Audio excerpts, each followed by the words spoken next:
The 1997 Toyota Hiace does not want to start in the morning. Flat terrain, straight roads heading to the Everest Base Camp. Passing through small Tibetan villages.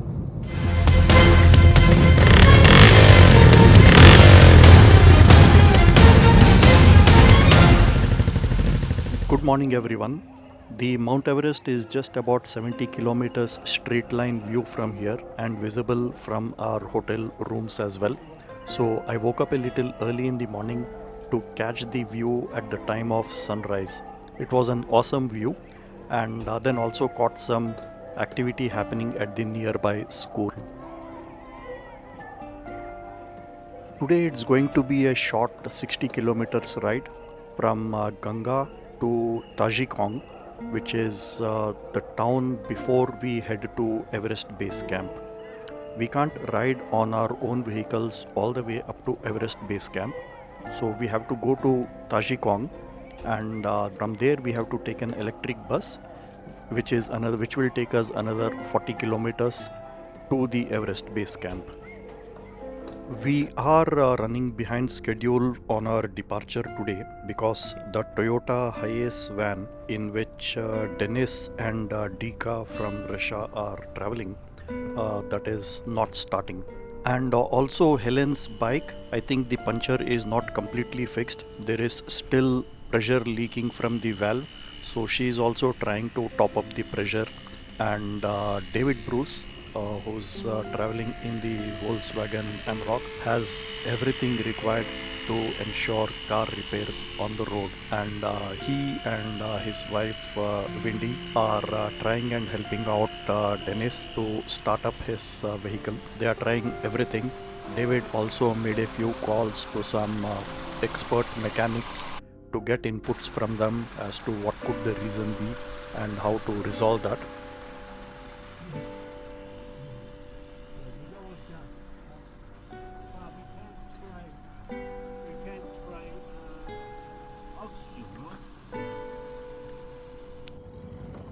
Cool. So finally, with all the help from David, the van started off, and now we are all on the way to Tajiong.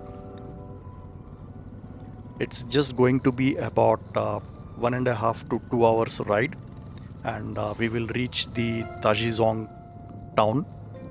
And depending on the time that we take to reach there, we may either first check in into the hotels and then take the electric bus and go towards the Everest Base Camp, or we may first visit the Everest Base Camp, come back and then check in into the hotels. We will figure that and work it out as we reach there. Today also it's going to be a day of riding around the snow-capped mountains and beautiful landscape on this side of the Himalayas, that is the Tibet side. So the Mount Everest is the border with China and Nepal. We will be going maybe about 25-27 kilometers close to the Mount Everest, and but the actual Mount Everest is in Nepal. So people who have to scale the Mount Everest, they go to Nepal, and from there they climb the Mount Everest. This is only the base camp to view the Mount Everest from China side. But the best thing here is the roads. Like till about 27 kilometers from Mount Everest, you can actually go by road, and you are actually seeing the Mount Everest just from 27 kilometers away. I'm not sure if that is so easy on the Nepal side because everyone has to trek on that side, whereas here you're going by road all the way till there. This is the security checkpost before we head closer to Tajiong town.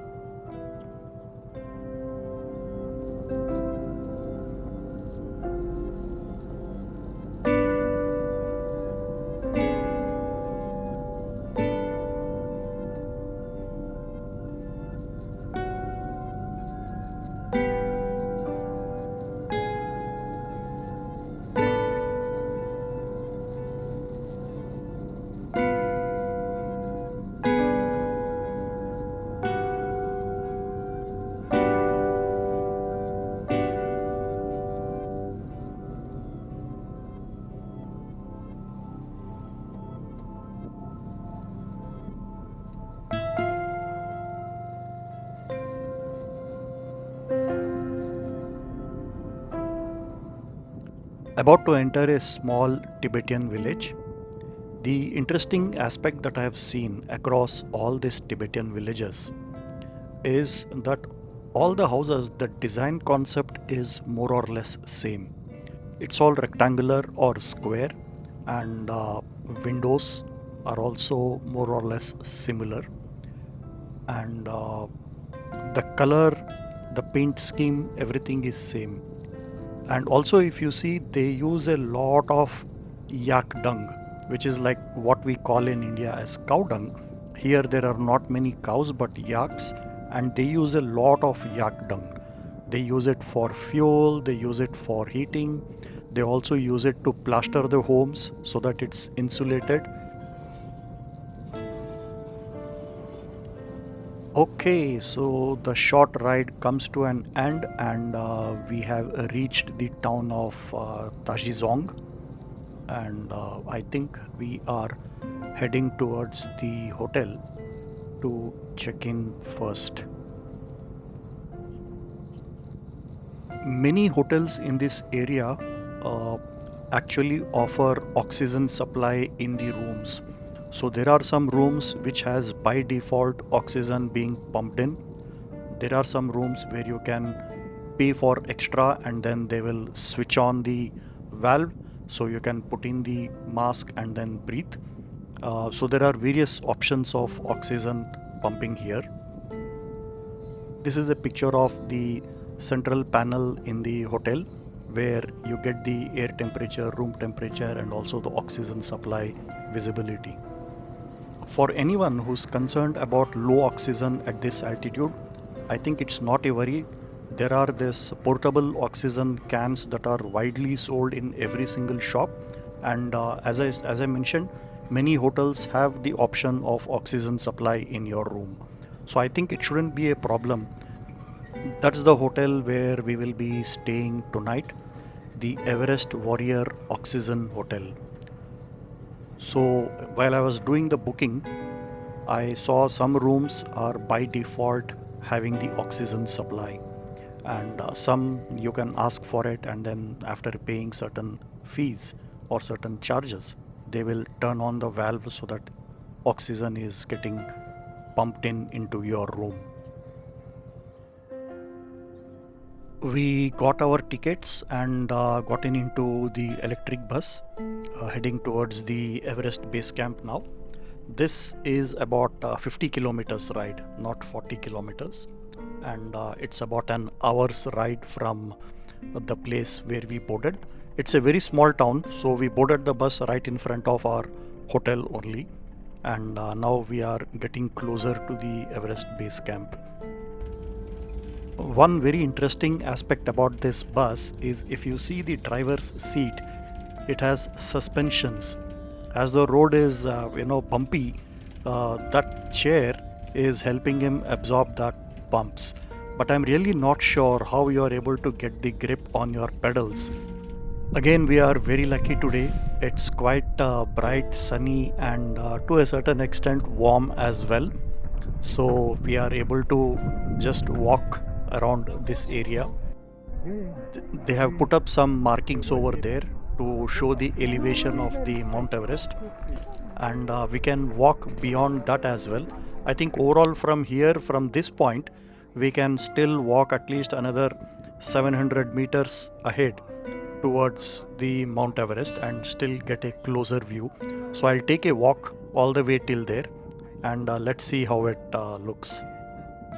In this episode, I will keep the visuals very brief. I'll do a separate episode with a detailed virtual walk of the Everest Base Camp, and I'll put a link of that one in the description here. From this point, the Mount Everest is about 27 kilometers direct line of sight. I was there around this place for nearly about 1 hour, but all this duration, the tip of the Mount Everest was still covered in cloud. So unfortunately, at this point, I could not get the complete view of the tip of the Mount Everest. But later, as we headed to a coffee shop to have some good ginger lemon tea, That's when the cloud cleared, and this is the picture that I got from there. The complete view of the tip of the Mount Everest clearly visible. Before I end this episode, I recorded a small message for all of you from the Everest Base Camp. Do have a look at it, and I look forward to keeping in touch with you guys. That's it for this episode. Hello everyone, I'm recording this directly from the Everest Base Camp in Tibet, China. I came on my motorcycle all the way from Hyderabad. I've covered about 3,600 kilometers. As part of my ride from my Hyderabad home to my Mumbai home to my Singapore home. So it's overall 10,000 kilometers ride that I'm doing, and I've already completed Mumbai, Prayagraj, Ayodhya, Nepal, Bukhara and Ruswagadi. I crossed over into China from Ruswagadi, and now I am here at the Everest Base Camp. I started in summer in India and negotiated the harsh mountain roads of Nepal. I never did high altitude motorcycle riding. I never climbed high altitude mountains. I never did off-road motorcycle riding, and I never did really long distance motorcycle riding except for about 1,500 kilometers ride. I am attempting directly to do this 10,000 kilometers ride, and I've reached till Everest Base Camp. That's a big achievement for me and a major milestone in my life, and this was a dream that I wanted to accomplish. I was also not sure if I'll be able to do this, but I've endured this and I've reached till here. Please join me on my YouTube channel to track my journey from here till Singapore. And I've also already created videos for my journey from Hyderabad to Nepal. I'm editing few more videos and I'll be able to post them soon. So look forward to keeping in touch with all of you guys, and please follow me on my YouTube channel. Thank you.